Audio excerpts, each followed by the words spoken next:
नमस्कार दोस्तों, जय माता दी। आज मैं आपको सावन सोमवार व्रत में सुनी जाने वाली मनसा वाचा की व्रत कथा सुनाने जा रही हूँ। तो प्रेम से बोलिए शिव जी की जय, माता पार्वती की जय। एक समय कैलाश पर्वत पर श्री महादेव जी तथा पार्वती जी विराजमान थे। वहाँ शीतल मंद सुगंध वायु चल रही थी। चारों ओर वृक्ष तथा लताएं नाना प्रकार के पुष्पों और फलों से शोभा दे रही थीं। ऐसे सुहावने समय में पार्वती जी ने अपने पति देव जी से प्रार्थना की हे नाथ, आज आपन चौपड़ पासा खेलें। तब महादेव जी ने उत्तर दिया कि चौपड़ पासा के खेल में छल कपट बहुत होता है, सो कोई मध्य स्थल हो तो खेला जाए। इतना वचन सुनते ही पार्वती जी ने अपनी माया से एक बालक बनाकर बैठा दिया और महादेव जी महाराज जी से अपने मंत्र बल से उसे संजीव कर दिया और आदेश दिया कि तुम हम दोनों की हार जीत को बताते रहना। ऐसा कहकर श्री महादेव जी ने पासा चलाया और पूछा कि बताओ कौन जीता और कौन हारा। तब उस पुत्र ने उत्तर दिया कि महादेव जी जीते और पार्वती जी हारी हैं। फिर दूसरी बार पासा चलाकर महादेव जी ने पूछा तो बालक ने यही जवाब दिया कि महादेव जी जीते हैं और पार्वती जी हारी हैं। इस प्रकार तीसरी बार भी पासा चलाकर पूछा तो अब की बार महादेव जी हार गए थे। परंतु बालक ने विचार किया कि यदि मैं महादेव जी को हारा हुआ बताऊंगा तो यह मुझे श्राप दे देंगे। ऐसा सोचकर उसने फिर यही कह दिया कि महादेव जी जीते हैं। तब झूठ बोलते हुए उस बालक को माता पार्वती ने श्राप दे दिया कि तेरे शरीर में कोढ़ हो जाएं और तू निर्जन वन में भटकता फिरे। उसी समय उसको कोढ़ हो गया और वह भटकता भटकता सुनसान वन में जा पहुंचा। वहां जाकर उसने देखा कि ब्राह्मणी, इंद्राणियां आदि देवताओं की स्त्रियां व्रत के नियमित शिव जी की पूजा कर रही हैं। उनको पूजा करते देखकर पार्वती जी की माया से बनाए बालक ने, जिसका की नाम अंगद रखा था, उसने पूछा कि आप यहाँ क्या कर रही हो।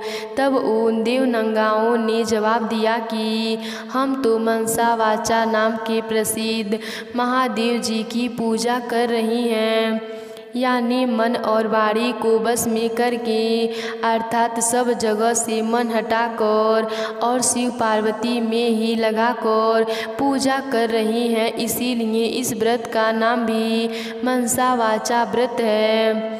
तब अंगद जी ने पूछा कि इस व्रत के करने से क्या फल होता है। दंततर उन देवताओं की स्त्रियों ने कहा कि इससे सारी मनोकामनाएं सिद्ध होती हैं। अंगद जी ने कहा कि मैं भी इस व्रत को करना चाहता हूँ। तब उन देवताओं की स्त्रियों ने चावल सुपारी देकर व्रत का विधान बताया कि इस व्रत को श्रवण शुद्धि में पहले सोमवार से करना चाहिए। उस दिन कुंवारी कन्या से 2.5 पूड़ी सूत कटवा कर उसका डोरा बनाएं। उस डोरे की ओर श्री महादेव जी का मोह कार्तिकेय शुद्धि चौथ तक प्रति सोमवार करते रहना चाहिए और व्रत रखना चाहिए। कार्तिक शुद्धि चौथ के दिन उद्यापन करना चाहिए। 1.25 सेर दृढ़, 1.25 सेर गुड़, 4.25 सेर आटा लेकर चूरमा बनाकर उसके 4 लड्डू करने चाहिए। एक भाग शिव जी को चढ़ावें, एक भाग किसी ब्राह्मण को या देव को दें, एक भाग गाय को दें और बाकी का एक मोदक खुद भोजन करें। चारों भाग समान होने चाहिए, चाहे राजा हो चाहे गरीब, सबको इतना ही समान लेना चाहिए। धनवान हो तो भी अधिक न लेवे और गरीब हो तो भी कम न ले। व्रती मनुष्य या स्त्री या भाग मोदक को पूरा न खा सके तो पहले से ही उसमें से निकाल कर किसी को दे दें। वह जो डोरा बनाया था उसे स्वयं धारण कर ले। जिस प्रकार की अनंत भगवान का डोरा पहना जाता है और उद्यापन होने के बाद जल में पधार देते हैं, इसी प्रकार उस अंगद को भी हर साल व्रत करते करते 4 वर्ष हो गए। तब व्रत के प्रभाव से पार्वती जी के हृदय में दया उत्पन्न हुई और महादेव जी से पूछा कि महाराज, जिसको मैंने श्राप दिया था उसका पता नहीं, उसको किसी ने मार तो नहीं डाला। तब तीनों लोकों की सब बातें प्रत्यक्ष जानने वाले महादेव जी ने कहा कि वह तो जीवित है। तब पार्वती जी ने कहा कि महाराज, ऐसा कोई व्रत हो तो बताओ जिससे कि वह मेरा मानसिक पुत्र फिर मुझे मिल जाए। तब महादेव जी ने कहा कि श्रावण सुदी के पहले सोमवार के दिन कुंवारी कन्याएं से 2.5 पूड़ी सूत कटवा कर उसका डोरा बनाना और उसे केसर आदि में रंग कर 4 गांठें देकर सुपारी पर लपेट कर ताम्र पात्र में रख कर उसे शिव रूप में मानकर उसकी तथा शिव जी की पूजा करनी चाहिए। इस प्रकार सोमवार के सोमवार शिव जी की पूजा करना, 1.25 सेर धीरे, 1.25 सेर गुड़ और 4.25 सेर आटा लेकर चूरमा बनाना, उसके 4 भाग करना, 1 भाग शिव जी के अर्पण करना, दूसरा भाग ब्राह्मण को देना, तीसरा गाय को देना और चौथा खुद भोजन करें। इसमें न तो अधिक होना चाहिए और न ही कमी होना चाहिए। इस प्रकार पार्वती जी ने भी यह व्रत किया। तब व्रत के प्रभाव से वह अंगद कोढ़ रहित हो गया और अपनी माता के पास बिना बुलाए ही चला गया। उसे आया देखकर पार्वती माता प्रसन्न होकर हंसने लगी। तो पुत्र ने पूछा कि हे मातेश्वरी, आप मुझे देखकर क्यों हंसी? तब माता ने कहा कि हे पुत्र, मैंने व्रत के प्रभाव को देखकर हंसी। यह तुम्हारे पिताजी का बताया हुआ मनसा वाचा का व्रत है। यह व्रत मैंने किया तभी तो तुम आए हो। इस बात को सुनकर पुत्र ने कहा कि हे अम्बे, मैंने भी यह व्रत किया था, इससे कोढ़ भी मिट गया। पार्वती माता ने कहा कि हे पुत्र, अब तेरी क्या इच्छा है सो कह। तब उस पुत्र ने कहा कि हे मातेश्वरी, मुझे उज्जैन नगरी का राज्य करने की और वहाँ की राजकुमारी से विवाह करने की इच्छा है। पार्वती जी ने कहा कि जा, तुझे उज्जैन का राज मिल जाएगा, तू फिर इस मनसा वाचा के व्रत को करना। इस प्रकार उसने 4 वर्ष यह उत्तम व्रत किया। तब उसे उज्जैनी का राज मिल गया। अब नारद जी राजा युधिष्ठिर से कह रहे हैं कि उसे राज्य किस प्रकार से मिला होगा सो सुनो। उज्जैन के राजा रानी वृद्ध हो गए थे। उनके कोई पुत्र नहीं था, केवल एक राजकुमारी थी। राजा रानी ने सोचा कि इस कन्या का विवाह किसी राजकुमार से करके उसको राज्य दे देवे। ऐसा निश्चय कर एक स्वयंवर रचा, जिसमें देश देश के राजकुमार आए थे। तब एक हथनी को श्रृंगार करा के पूजा करा के हाथ जोड़कर राजा जी ने कहा कि हे हथनी, तू देव रूपा है, यह माला ले और उसको पहना दे जो इस राज्य को संभाल सके और राजकुमारी के लायक ही वर हो। मामूली मनुष्य को माला मत पहनाना। वह पार्वती जी का पुत्र भी देव युग से वहाँ पहुँच गया। हथनी ने उसके ही गले में माला डाल दी, परंतु लोगों ने कहा कि यह तो हथनी की भूल है, यह कोई राजकुमार नहीं है। ऐसा कहकर उस लड़के को तो दूर हटा दिया और हथनी को पुनः माला पहना दी गई और प्रार्थना की गई कि हे माता, जो इस राज्य के लायक हो उसको ही माला पहनाना। हथनी ने दूसरी बार भी दूर जाकर उसी के गले में माला डाल दी। तब लोग कहने लगे कि हथनी ने हट पकड़ ली है और मारपीट कर उस बालक को दरवाजे से बाहर निकाल दिया गया। एवं पुनः हथनी पर गणपति की मूर्ति स्थापित करके वही प्रार्थना की।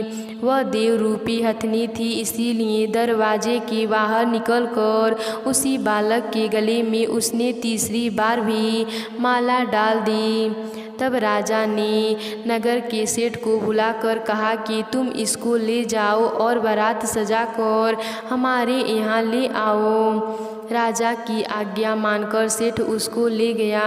राजा ने भी पंडितों से बुलाकर लग्न का दिन निश्चय कराया और अपनी कन्या का विवाह उस बालक के साथ कर दिया और अपने खर्च के लिए थोड़े से गांव रखकर सारा राज्य बेटी जमाई को कन्यादान में दे दिया। विवाह के पश्चात वह बालक और राजकुमारी महलों में गए। अब वह राजा हो गया। अब राजा की रानी ने पूछा कि हे पति देव, आप अपनी जात और नाम को बताइए। तब उस वर ने उत्तर दिया कि मेरा नाम अंगद है, महादेव जी मेरे पिता हैं और पार्वती जी मेरी माता हैं। तब राजकुमार ने कहा कि हे महाराज, इस बात को तो इस मृत्यु लोक के लोग मानेंगे नहीं, सत्य सत्य बताइए। तब राजकुमारी के पति अंगद ने अपने जन्म की सारी कथा कह दी कि चौपड़ पासा के खेल में साखी बनाने के लिए पार्वती जी ने अपनी माया से मुझे बनाया था और महादेव जी ने अपने मंत्र बल से मुझे संजीव किया था। फिर जिस प्रकार मुझे श्राप दिया, जिस प्रकार इंद्राणी आदि देवताओं की स्त्रियों ने मुझे मनसा वाचा व्रत बताया, जिसको मैंने 4 वर्ष तक किया, तब माता पार्वती के पास वापिस पहुंच गया। माता ने मुझे गले लगाया और कहा कि अब तुम्हारी क्या इच्छा है। तब मैंने माता जी से उज्जैनी के राज्य की इच्छा प्रकट की। फिर माता जी के कहने से मैंने 4 वर्ष मनसा वाचा नाम से प्रसिद्ध पिता शिव जी का व्रत किया। इसी व्रत के प्रभाव से आज मुझे उज्जैन का राज मिल गया और तुम जैसी रानी मिली, परंतु मेरी राज्य की अवधि पूरी हो गई है।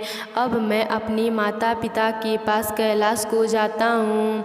तुम्हारी क्या इच्छा है सो कहो तो मैं वरदान दे जाऊं और उपाय बता जाऊं। इतना वचन सुनकर राजकुमारी ने कहा कि महाराज, मैं तो पुत्र धन तथा राज्य का सुख चाहती हूँ। अंगद जी ने अपनी रानी को वही मनसा वाचा का शिव जी का व्रत बता दिया और कहा कि बिना मेरे व गर्भवास के तेरे पुत्र होंगे। ऐसा कहकर अंगद जी कैलाश चले गए। पति की आज्ञा अनुसार राजकुमारी ने 4 वर्ष तक यह उत्तम व्रत किया। इससे महादेव जी प्रसन्न हो गए। एक दिन इस रानी ने दासी से कहा कि जा जल की झारी ले आ, मैं दातुन करूं।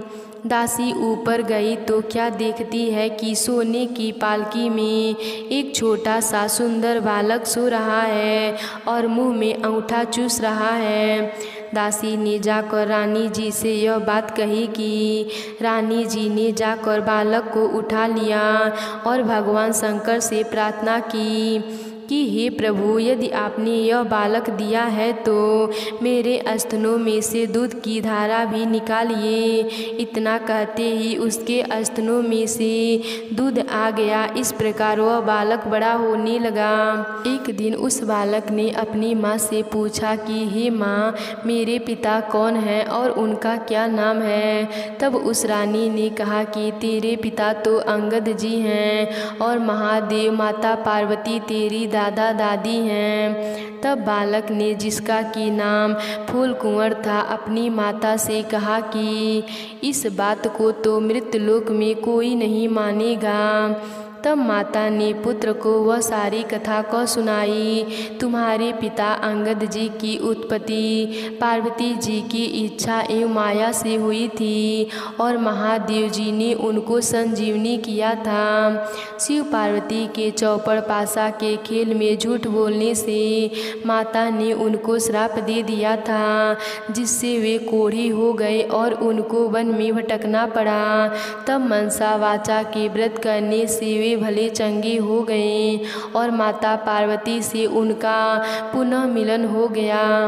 अपनी माता पार्वती के कहने से तुम्हारे पिता ने फिर मनसा वाचा शिव जी का व्रत किया। तब उनको उज्जैन का राज मिल गया। वह उनका मुझसे विवाह हो गया। उनकी अवधि कुछ ही दिन की थी, इसीलिए वे तो अपने माता पिता के पास कैलाश चले गए और उनके बताए हुए व्रत को 4 वर्ष करने से बिना गर्भवास के ही तू मेरे यहाँ पुत्र के रूप में प्रकट हो गया। अब तुम्हारी क्या अभिलाषा है, सो मुझे बताओ। माता के वचन को सुनकर पुत्र ने कहा कि हे माता, मेरी इच्छा चेदी राजा की कन्या से विवाह करने की है, क्योंकि मैंने उसकी प्रशंसा सुनी है। तब माता ने कहा कि हे पुत्र, तू भी मनसा वाचा का व्रत कर। इस व्रत के करने वाले के लिए कुछ भी दुर्लभ नहीं है। पुत्र ने भी 4 वर्ष तक व्रत किया। भगवान शंकर जी ने चेदी राजा को स्वप्न में आदेश दिया कि मेरे कहने से तू अपनी राजकुमारी का विवाह उज्जैन के राजकुमार से कर दे। चेदी राजा ने भगवान शिव जी के वचन माने और अपनी कन्या का विवाह उज्जैन के राजकुमार से कर दिया। अब वह राजा हो गया। एक दिन वह शिकार खेलने वन में गया। वहाँ उसके कोई शिकारी हाथ नहीं आया। भूख प्यास से व्याकुल होकर वह एक बाग में जाकर आराम करने लगा। देवयुग से वहाँ कोई ब्राह्मण आ गया। उसने राजा को श्रीधरी पंचांग सुनाया कि आज कार्तिक सुधी चौथ है, सो आज मनसा वाचा के व्रत का उजनीरा है। राजा ने कहा कि महाराज, मुझसे तो भूल हो गई, आप हमें अब पूजा करा दें। तब ब्राह्मण ने पूजा के लिए शहर में रानी को खबर भेजी कि राजा साहेब शिकार के लिए यहाँ वन में ठहरे हुए हैं। आज कार्तिक सुधी चौथ का उजनीरा है, इसीलिए 4.25 सेर आटा, 1.25 सेर घी, 1.25 सेर गुड़ का चूरमा बनाकर मंगवाया है। इस पर रानी ने सोचा कि फौज के कई आदमी साथ हैं, इतने में चूरमे से क्या होगा, तो उसने गाड़ी भर कर भेज दिया। नियम विरुद्ध अधिक प्रसाद होने से महादेव जी ने कोप करके राजा को स्वप्न में कहा कि तू अपनी रानी को निकाल दो, नहीं तो मैं तुम्हारे राज्य को नष्ट कर दूंगा। राजा ने प्रणाम के अनुसार दोबारा चूरमा मंगवा कर व्रत पूरा किया। महादेव जी के कथन के अनुसार राजा ने रानी को महल से निकलवा दिया। रानी किले से रवाना हुई। थोड़ी दूर जाने पर दीवान मिले। दीवान ने पूछा कि रानी साहिबा, आप कहाँ पधार रहे हो? रानी ने सब बातें बताई। तब दीवान ने कहा कि मैं राजा साहेब को समझा कर राजी कर लूँगा, तब तक आप मेरी हवेली में पधारें। रानी जो ही दीवान की हवेली में गई तो ही दीवान अंधा हो गया। तब दीवान ने हाथ जोड़कर कहा कि आप यहाँ से पधारें। रानी वहाँ से रवाना होकर आगे बढ़ी तो उन्हें नगर सेठ मिले। उसने भी यही कहा कि राजा साहेब को 1-2 दिन में मना लेंगे, तब तक आप हमारे घर पर ही विराजे। रानी नगर के सेठ के घर गई तो सेठ की हड्डियाँ चलने से बंद हो गई और कई उपद्रव होने लगे। तब सेठ ने भी हाथ जोड़कर कहा कि रानी जी, आप यहाँ से पधारें। रानी वहाँ से आगे गई तो राजा जी का कुम्हार मिला। उसको रानी पर दया आ गई। वह रानी को अपने घर ले गया। कुम्हार के घर पर रानी के जाते ही उसका न्याव फूट गया, जिससे सारे बर्तन फूट गए और कुम्हार भी अंधा हो गया। तब कुम्हार ने भी रानी को अपने घर से निकल जाने की प्रार्थना की। आगे जाने पर एक माली मिला। उसने पूछा, आप कहाँ पधार रही हो? तो रानी ने कहा कि राजा साहेब ने मुझे देश निकाला दिया है। तो माली को दया आ गई और वह रानी को अपने बाग में ले गया।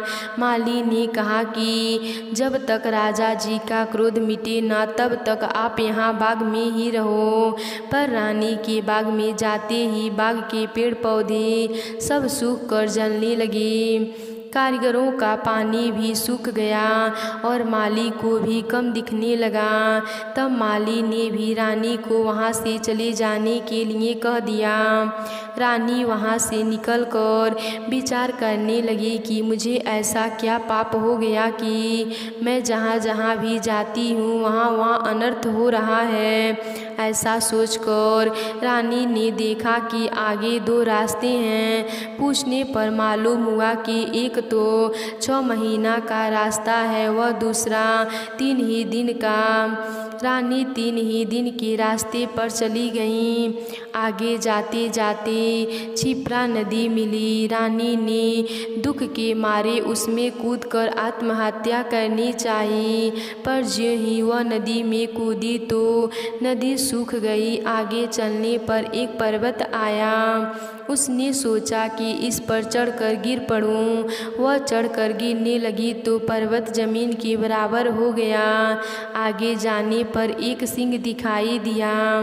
रानी ने सोचा कि इस सिंह को छेड़ूं तो शायद यह मुझे खा जाए तो अच्छा ही है। उसने सिंह पर हाथ फेरा तो सिंह पत्थर का हो गया।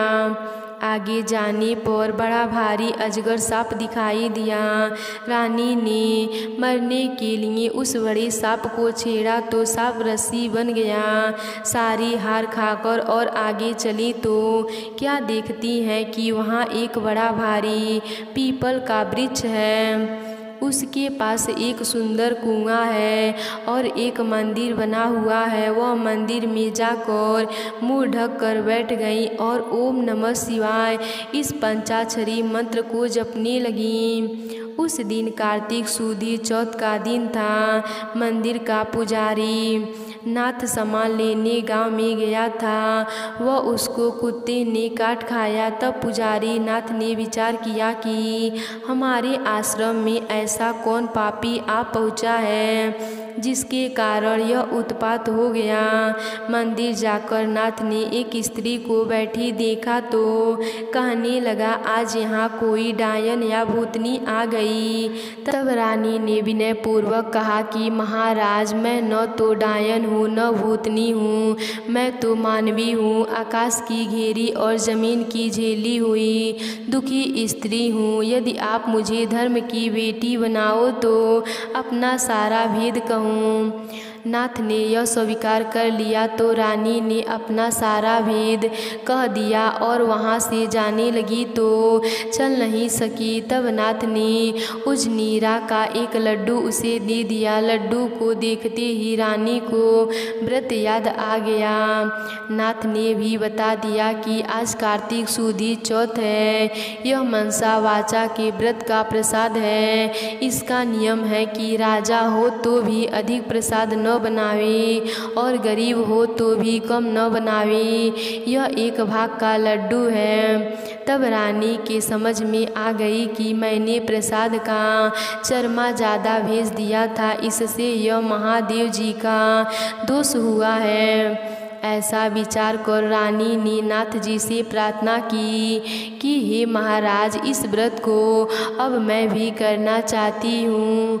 अब नाथ ने कहा कि यह श्रावण सुदी चौथ आ रही है, इस दिन से तुम व्रत शुरू करो। फिर नाथ जी की कुंवारी कन्या से पूड़ी कटवा कर उसका डोरा बनवा दिया। पूजन का सामान लाकर सोमवार के सोमवार व्रत और पूजन करती रही। जब कार्तिक सुदी चौथ आया तब नाथ जी गांव जाकर सामान ले आए। 1.25 सेर घी, 1.25 सेर गुड़, 4.25 सेर आटा का चूरमा बनाया।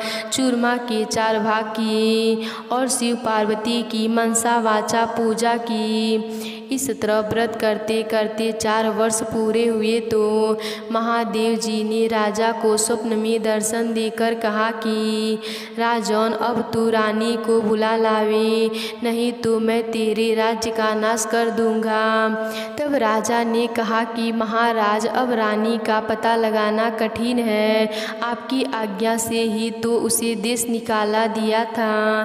तब महादेव जी ने कहा कि हे राजन, तू 4 विष विश्वसनीय नौकरों को पूरब के दरवाजे पर भेज दे। वहाँ बिना नाथे हुए बैलों की गाड़ी आएगी।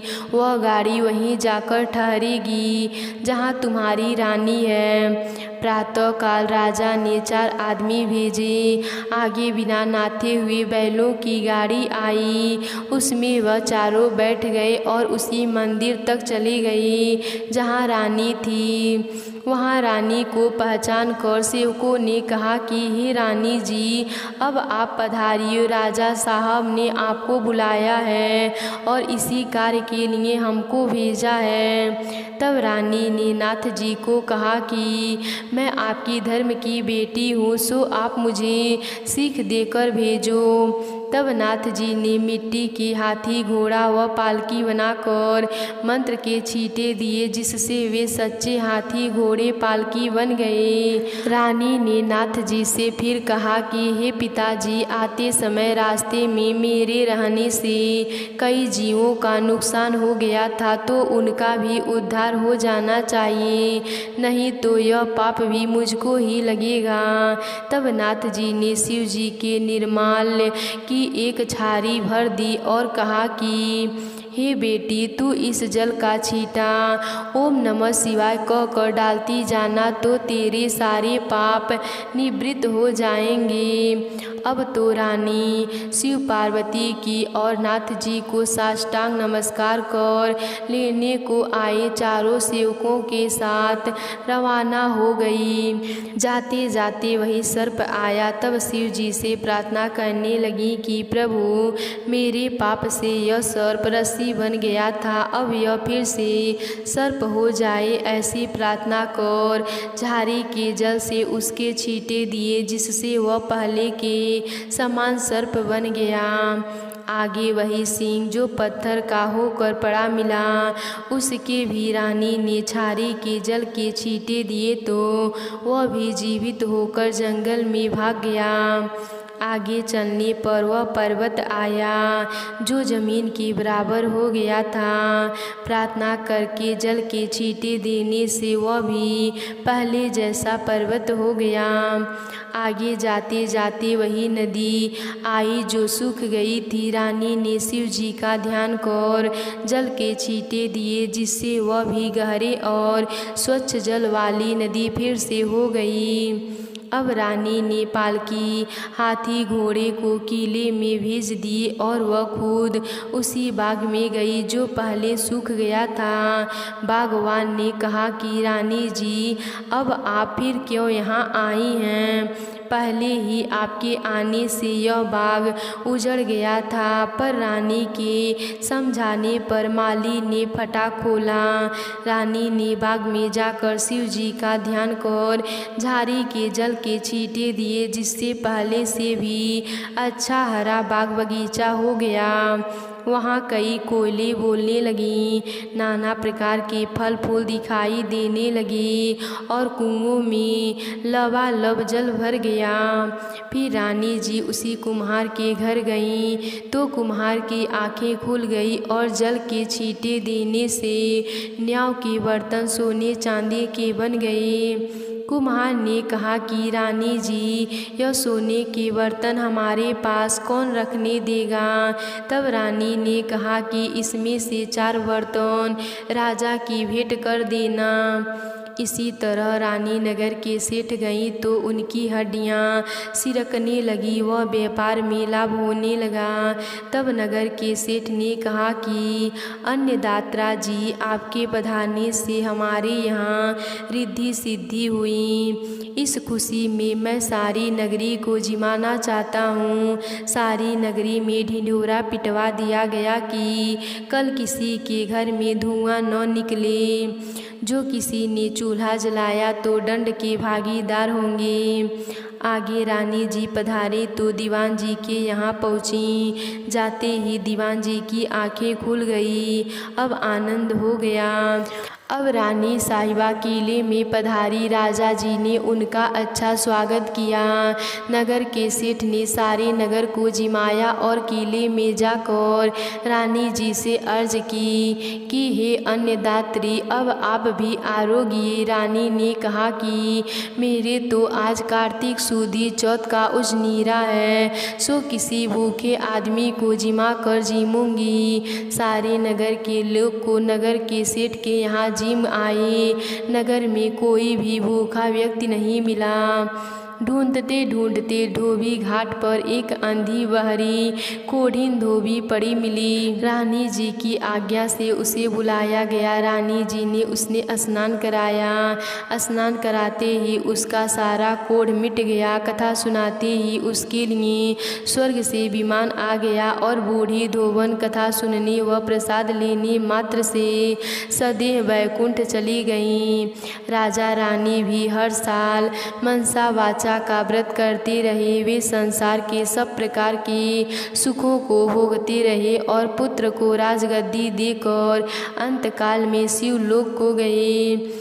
इस प्रकार मनसा वाचा भगवान शिव जी पार्वती जी के व्रत करने की बड़ी भारी महिमा है। श्रावण सदी के सोम से कार्तिक सुदी चौथ तक का यह व्रत सब मनोवांछित फल को देने वाला है। इस मनसा वाचा के व्रत को करने वाले मनुष्य की सभी कामनाएं शिव जी पूर्ण करते हैं। पुत्र नहीं हो या होकर जीवित नहीं रहता हो तो इस व्रत के करने से स्त्री पुत्र का सुख अवश्य प्राप्त करती हैं। इस प्रकार पुरुष को स्त्री और स्त्री को पति का सुख सौभाग्य प्राप्त होता है। जिसके कमाई धंधा न हो तो इस व्रत के करने से शिव शंकर भगवान उसे जीविका प्रदान करते हैं।